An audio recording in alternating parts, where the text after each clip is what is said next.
Hello, everybody. Welcome back to Office Hours Politics Edition. I'm your host, Ziana, and today we are going to open up one of the most infamous manuals in political history. No, it is not exactly a book you can pick up off a shelf or something you find in a library or in a syllabus. But if you look very closely on how dictators rise up into power, and hold on to their control long past the point where people stop believing them, you will notice something. They're all working from the same script. And this script is what I'm calling the Authoritarian Playbook. Think about it. Mussolini in Italy, Stalin in the Soviet Union, and so many more leaders recently, like Putin in Russia. They all come from different times, different cultures, and even different ideologies. Yet, despite those differences, the methods they use to dominate their societies look shockingly similar. It's like there's a universal starter kit or something. And here's the thing, this playbook isn't just some dusty artifact of the 20th century, it's well alive in today's world. We see versions of it in the rise of strongman leaders, in governments cracking down on journalists, in disinformation campaigns flooding social media, in the subtle ways democracies are eroded from the inside. The tactics evolve with technology, but the logic remains the same. So, in this episode, I want to take you step by step through the main plays in the authoritarian playbook. We are going to talk about how leaders control information, why they build cults of personalities, how they weaponize fear, divide societies, rig systems, and use corruption to keep elites on their side. Then we'll look at how those strategies have been updated for the 21st century, because it's not just about secret police or censorship anymore, it's about algorithms, bots, and the manipulation of digital spaces. And finally, I want to end by asking what happens when people resist the playbook. What breaks it apart? Because history shows us that even the most powerful dictatorships eventually crack. The playbook isn't invincible, but understanding it is the first step in figuring out how to push back. So let's dive in. Let's open up this playbook together. One of the very first moves in the authoritarian playbook is the control of information. If you can control what people see, hear, and believe, you have already won half the battle. Authoritarians know this because power isn't just about the tanks in the streets or secret police in dark alleys, it's about stories. Whoever controls the story controls reality. In Nazi Germany, a fellow named Joseph, his job was the minister of propaganda.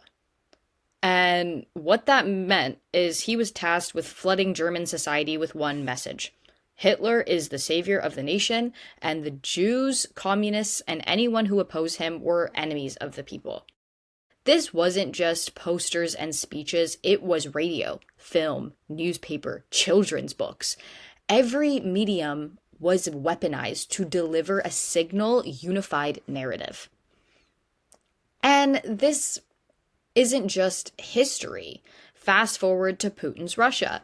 Independent media outlets have been silenced. Journalists have been harassed, jailed, or even killed. And state-controlled TV networks repeat the same message, day in, day out. When Russia invaded Ukraine, the word war itself was banned from being used in media coverage.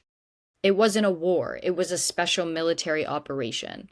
By controlling that language, Putin tried to control reality. But it's not always about outright censorship. Sometimes it's about flooding the zone with so much noise that the truth becomes impossible to separate from the lies. Authoritarians love disinformation. Think about fake news factories, troll farms, bots on Twitter, doctored videos that circulate so quickly they outrun fact checkers. When people don't know what's true anymore, they will throw their hands up and say, well, I can't trust anything. And ironically, that works in the dictator's favor. Because when trust in independent information collapses, people fall back on the one voice that seems consistent: the regime. Propaganda also works through culture and identity. In Turkey, religious nationalism was used to frame their leader as the defender of the nation's soul against corrupt Western influence. In China, the Communist Party pushes the idea that the state is synopsis with Chinese civilization itself, so criticizing the government becomes the same as betraying the nation. Notice the trick here. By controlling the information ecosystem, authoritarian leaders make themselves the only reliable source of truth. And when people are bombarded with one narrative day after day, the narrative becomes the air they breathe. So you might be thinking, well, that's just over there. That's Russia, that's China, that's history.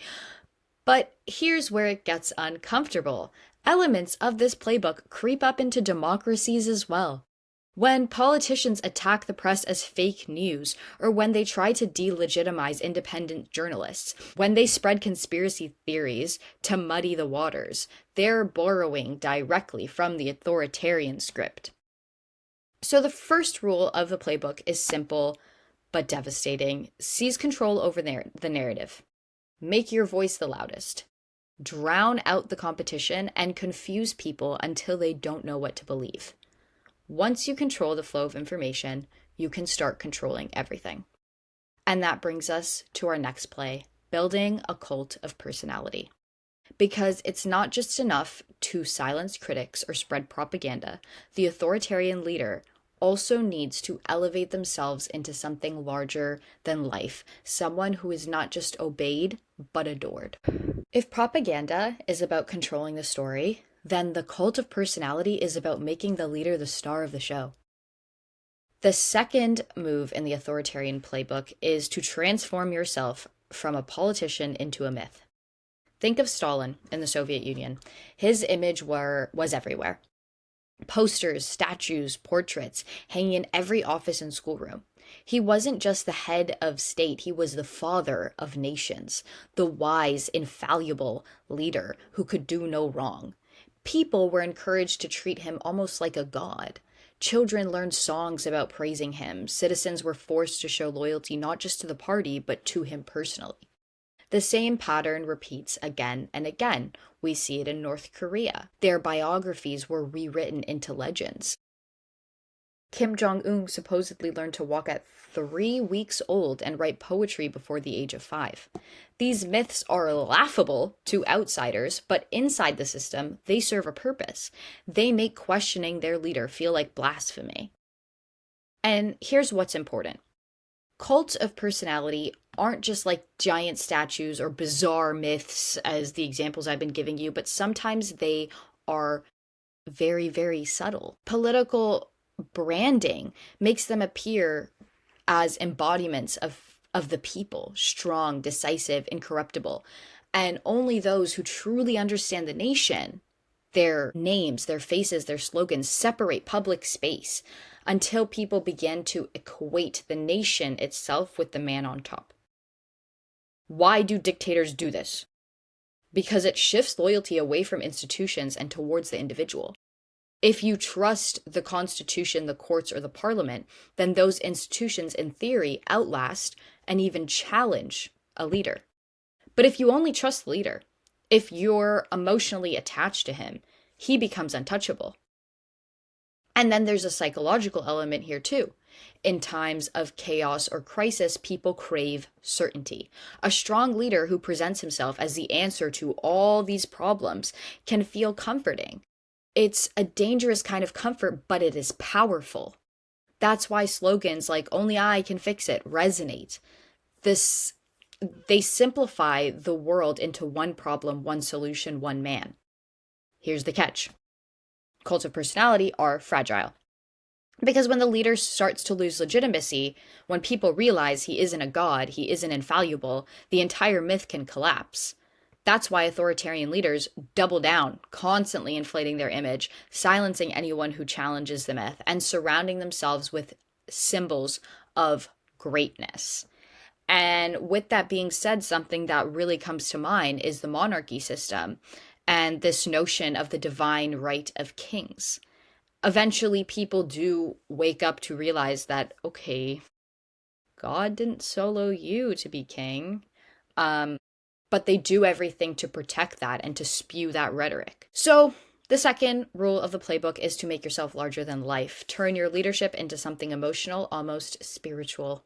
Because once people are so loyal to you personally, it becomes harder to separate the man from the state.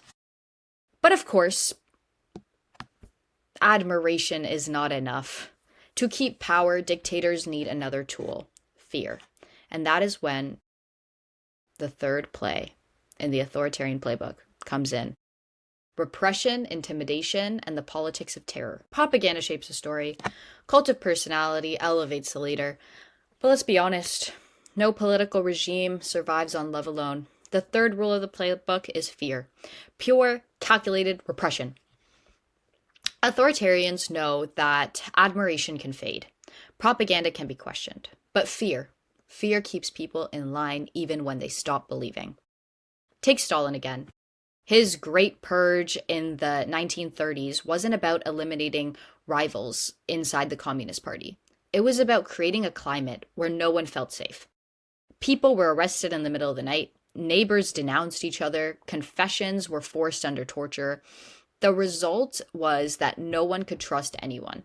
Fear became the glue that held the system together. And repression doesn't always have to be mass killings or torture chambers. Sometimes it's more targeted. Think about Putin's Russia today. Opposition leaders are poisoned, imprisoned, and mysteriously fall out of windows. Journalists critical of the regime are harassed or silenced. The message is clear: step out of line, you will pay the price. Even if most people aren't directly touched by repression, they know someone who is, and that is enough to create a culture of silence. In other contexts, repression shows up less dramatic but in equally chilling ways. Surveillance, for example. In China, the state has built a sophisticated system of digital monitoring. Cameras on every corner, facial recognition, internet censorship, social credit scores. It's not always about physically locking people up. Sometimes it's about making them feel watched at all time. When you think you're being monitored, you self-censor. You don't need police officers at your door because the fear moved into your head. And here's something important. Fear works hand in hand with propaganda. Remember, dictators don't just want your obedience. They want your obedience to look voluntary. So you get this strange duality. On the surface, citizens appear supportive, cheering in parades, praising the leaders, hanging up his portrait, but underneath, they're motivated not by love, but by fear. That line between genuine loyalty and forced complacency becomes impossible to see. Now, let's not kid ourselves. Fear is very effective. It buys time. It suppresses dissonance. But the cult of personalities, repression, they all have their limits. Fear breeds resentment, and resentment over time can explode. That is why the dictators do not rely on repression alone. They pair it with another tactic: division. Because if people are busy distrusting each other, blaming scapegoats, or fighting amongst themselves, they'll be far less likely to turn their anger towards the regime itself. So, the next play in the authoritarian playbook is divide and conquer, setting groups against each other so the leader can stand above the chaos as the supposed protector of order. Dictators know that united people are powerful people. When citizens come together across lines of race, class, religion, or ideology, they can pose a real threat to those in power. But if you keep people divided, you can convince them that their true enemies are each other and not the regime. You've already run if you've done that. This tactic has a long history. Think of colonial powers like the British Empire, which often played ethnic or religious groups against one another to maintain control. Divide the population, and they'll be too busy fighting amongst themselves to challenge the rulers. Authoritarians inside their own countries use the exact same logic. Take Nazi Germany. Hitler didn't just repress opposition, he made Jews, communists, and other minorities into scapegoats. He told German people, your economy is suffering. Your humiliation after World War I, your fear of the future, it's all because of them. That scapegoating was a way of unifying the majority while isolating, dehumanizing, and ultimately destroying the minority. Look at Rwanda in the 1990s. The ruling elites fueled ethnic hatred between two groups, leading one of the most horrific genocides. Divide and conquer at its most extreme. Convince one group that their survival depends on the extermination of another. But that division doesn't always have to be violent to be effective. In Turkey, secularists and liberals are enemies of traditional devout citizens. In India, Hindu nationalism portrays Muslims as outsiders.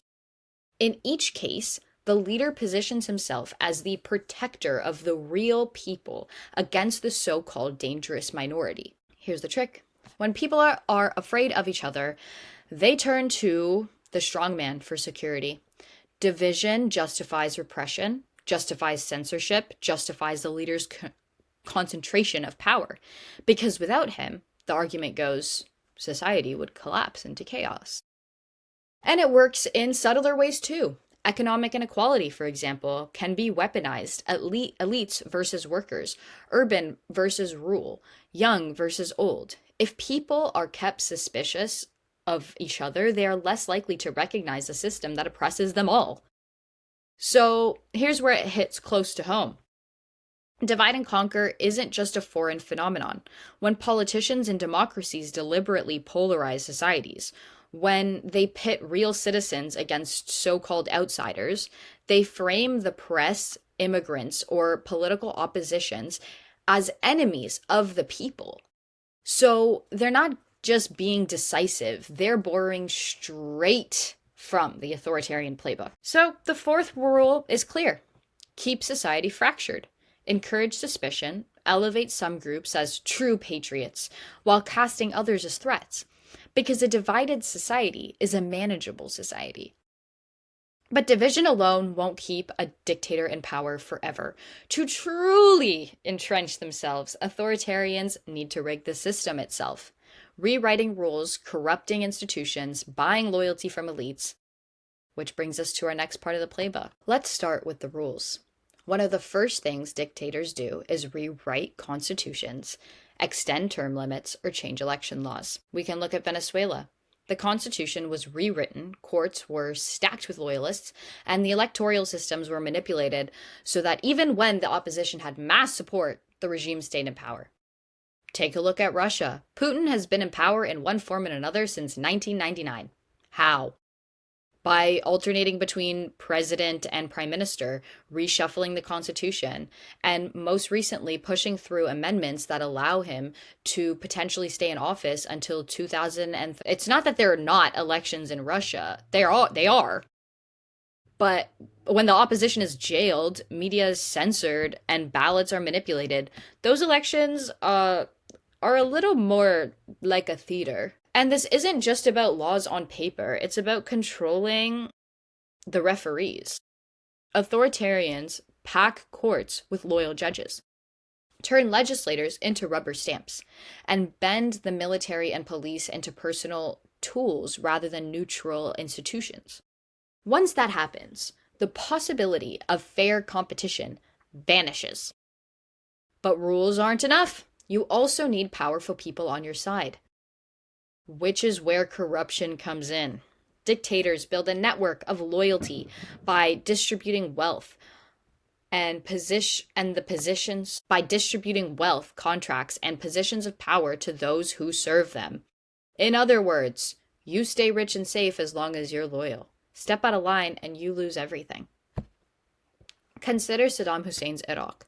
He built an inner circle of family members and trusted allies who controlled the military, the economy, and intelligence services. Their loyalty was bought through privilege and maintained through fear. Even in more modern examples, we can see this in Turkey.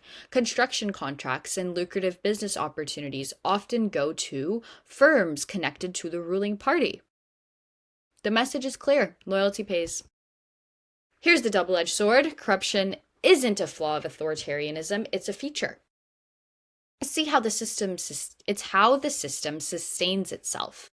Once enough elites have their fortunes, careers, or even safety tied to the regime, they have every reason to keep the leader in power, no matter how unpopular he becomes. So here's the fifth rule in our playbook. Tilt the rules, reward your friends, and punish your enemies. Make sure that if even people hate you, the system itself keeps you in place. But of course, the 21st century introduced new tools that the past dictators could only dream of. We're talking about surveillance, digital propaganda, and algorithm manipulation, which brings us into the next chapter of the playbook. Authoritarianism of the digital age. So we talked about propaganda and surveillance already throughout this episode, but with social media coming into play, it's a new world. It's a new world order. Social media has supercharged this tactic. Troll farms, bot armies, and disinformation campaigns are now central to how regimes shape public opinion. During the 2016 US election, Russia troll farms pumped out content on Facebook and Twitter, not necessarily to promote one candidate, but to amplify polarization. The goal wasn't persuasion as much as confusion, making people doubt the legitimacy of the system itself. Or consider the Philippines under Rodrigo Duterte. I definitely said his name wrong. I apologize. His campaign and presidency leaned heavily on social media, with armies of online influencers, fake accounts, attacking critics, and spreading misinformation, and the glorifying of his brutal war on drugs. Instead of silencing the internet, his team flooded it with content, making sure the narrative was dominant. Even democracies aren't immune. Places like Hungary, their government has used media capture, buying out outlets, reshaping them into government mouthpieces, and then amplifying that on social media platforms. The line between authoritarian and democratic spaces start to blur when leaders use digital tools to manipulate public perception. Here's the newest twist: artificial intelligence. AI-generated images, videos, and text, deepfakes, fake news, fabricated audio makes it easier than ever to spread convincing lies at scale. Authoritarians love this because it undermines trust in all information. If you can't tell what's real and what's fake, then you might give up on truth altogether. But perhaps the most dangerous invention of how technology personalizes propaganda. Social media algorithms don't just show us the same content. They show us what keeps us engaged, what triggers our emotions. That means propaganda isn't a one-size-fits-all. It's custom-tailored to your fears, your biases, your identity. Dictators can now micro-target citizens and with messaging designed to manipulate them individually. Something Hitler or Stalin could have never imagined. So the modern authoritarian doesn't just censor or intimidate. They surveil, they flood digital spaces with noise, they manipulate algorithms, they weaponize our own devices against us. The playbook has been updated for the digital age, but the underlying goal is the same. Control how people think, feel, and act. But here's the hopeful part. Just as new technologies give dictators more tools, they also give ordinary people new ways to resist. And that's where we turn next. The cracks in the playbook. The moments where resistance broke through. So far, I've painted a picture that authoritarian power can feel overwhelming. Propaganda everywhere, fear in the air, systems rigged, technology weaponized. But here's the truth. No authoritarian regime lasts forever. The playbook works until it doesn't. And history is full of cracks where resistance broke through. Let's start with Eastern Europe in the late 1880s. For decades, the Soviet Union dominated the region with censorship, secret police, and tanks ready to roll in. And yet people resisted. Workers in Poland formed Solidarity, an independent labor movement that grew into a nationwide force for change. In East Germany, citizens marched peacefully week after week until the Berlin Wall fell finally. The regimes had propaganda, repression, and control of institutions. But once enough people came together, the fear barred collapsed. If you think about Chile, a dictatorship that seemed untouchable in the 1970s and 1980s. Yet when Chileans finally had a chance to vote in an 1988 referendum, they shocked the regime by rejecting him. Despite decades of fear and division, citizens mobilized, organized, and used the dictatorship's own manipulation system against him. Even more recently, the Arab Spring showed us both the power and limits of resistance. In Tunisia, ordinary people rose up against the authoritarian rule and succeeded in forcing a transformation. In Egypt, millions fled to the streets and brought down Mubarak. Though the aftermath was complicated and formed new forms of authoritarianism, these movements still remind us that dictatorships aren't invincible. So here's the lesson. The authoritarian playbook is effective, but it is not unbeatable. It relies on fear, but fear can be broken. It relies on division, but unity can be built.